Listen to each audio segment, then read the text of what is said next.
മെക്സവൻ യൂണിറ്റിൻ്റെ ഒന്നാം വാർഷികം ഈ മാസം 28-ാം തീയതി ഞായറാഴ്ച ടീക്ക ഗാർഡനിൽ 4 മണി മുതൽ 10 മണി വരെ നടത്താൻ പോവുകയാണ്. അതിൻ്റെ ഭാഗമായിട്ട് അതിന് കുറച്ച് സാമ്പത്തികമായ ബാധ്യത വരുന്നുണ്ട്. അതുകൊണ്ട് തന്നെ അതിനായിട്ട് സഹായത്തിനായിട്ട് പ്രിയപ്പെട്ട മാനവജിയുടെ ഖുറാൻ മാനവജിയുടെ വീട്ടിൽ ഞങ്ങൾ വന്നതാണ്.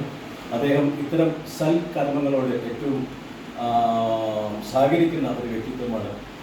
അദ്ദേഹത്തിൻ്റെ നന്മകൾക്ക് വീഡിയോ നോക്കി അദ്ദേഹത്തിൻ്റെ നന്മകൾക്കായിട്ട് ഈ സമൂഹം നൽകിയ നമ്മുടെ പ്രദേശത്തുകാരെ, പ്രത്യേകിച്ച് വണ്ടൂരിൻ്റെ ചുറ്റുപാടുള്ള വണ്ടൂരുള്ള ആളുകൾ നൽകിയ അംഗീകാരങ്ങളാണ് ഈ കാണുന്നത്. ഇത്തരം നല്ല മനുഷ്യർ ഈ സമൂഹത്തിന് അത്യാവശ്യമാണ്. അങ്ങനെ വരുമ്പോൾ മാത്രമാണ് നമ്മുടെ നാട് പാവപ്പെട്ട ആളുകളും അതുപോലെ തന്നെ ആവശ്യക്കാർക്കും അവരുടെ ആവശ്യങ്ങൾ പൂർത്തീകരിക്കാൻ പറ്റുള്ളൂ. എന്തായാലും ഖുറാൻ മാനവജിയുടെ അദ്ദേഹത്തിൻ്റെ ഈ സംഭാവന ഞങ്ങൾ സ്വീകരിച്ചുകൊണ്ട് അദ്ദേഹത്തിന് എല്ലാ നന്മകളും നേരുന്നു. നന്ദി.